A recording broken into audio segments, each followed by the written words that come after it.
Nolan, thank you. Tornado damage assessments now done in Outagamie County. This is just the first step, though, in a long process for recovery.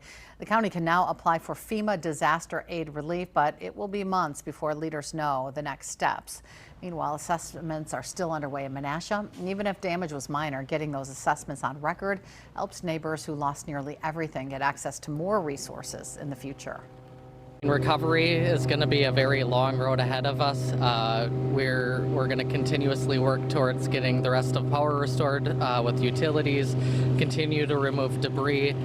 Next will be some of the construction materials and things of that nature, and then people need to evaluate their homes. The assessments are going on homes that were impacted, and obviously businesses and public infrastructure, park spaces impacted as well. But the road to recovery is very long. And people who have unassessed property damage caused by the storm should call 211 to start that process right away.